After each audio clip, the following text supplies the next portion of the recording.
நீ கட்டு. கடவுள் வந்து சொன்னார் அவங்ககிட்ட கட்ட சொல்லி. கடவுள் சொன்னார் உங்ககிட்ட கட்ட சொல்லி. ஆடா அப்பா கட்டினார கோயில், நீ தானே கட்டின, நீ தானே கட்டின. அப்போ உன் மனசில் அப்படிப்பட்ட ஆசை வந்தது. சரி கட்டிட்ட. அது என்ன சாமி வச்சுக்கிறாங்க? பிள்ளையாருன்னு அது சொல்லிச்சு அவங்ககிட்ட. என் பேர் பிள்ளையாருன்னு. ஏங்க உங்ககிட்ட பிள்ளையாரு நான் தான் என்னை வெயின்னு சொல்லிச்சா? நீ வச்சுக்கின இல்லை உன் விருப்பப்பட்டு.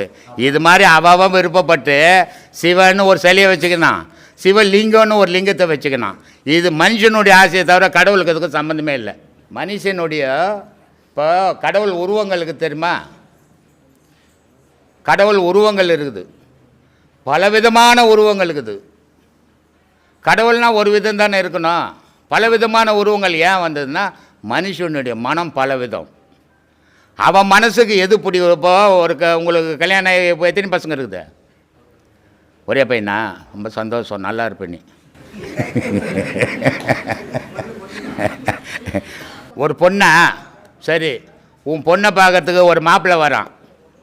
அவன் பார்க்குறான், ஐயோ இந்த பொண்ணு நல்லா இல்லைங்க. அவங்க அப்பா அம்மா கிட்ட சொல்கிறான். வேறு பொண்ணிட்ட போய் காட்டுறான், அந்த பொண்ணு நல்லா இல்லை, அது கருப்பாக இருக்குதுன்றான். இன்னொரு பொண்ணை போய் காட்டுறான், அது கால் கோணி ஆகுதுன்றான். இன்னொரு பொண்ணை பார்க்குறான், இது நல்லா இருக்குது, இதை கட்டிக்கிறேன்றான். ஆனால் பார்த்தது எல்லாம் பொண்ணு தான். அவன் மனசுக்கு பிடிக்கலையே.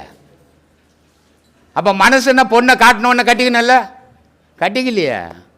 அப்போ அவன் மனசுக்கு பிடிச்ச பொண்ணை தான் கட்டிக்கிறான். கடவுளையோ மனுஷனுக்கு அவன் மனசுக்கு எது பிடிக்குதோ அது மாதிரி உருவத்தை பண்ணிக்கணும். கடவுள் எங்கேயுமே தான் உருவத்தை செய்து வச்சது கிடையாது. கடவுள் பேசுறதும் கிடையாது. கடவுள் பேசுறது மனுஷங்கிட்ட இருந்து தான் பேசின்னுக்கிறான். அதனால் உண்மையை தெரிஞ்சுக்கோ, கற்பனையில் மிதக்காதீங்க.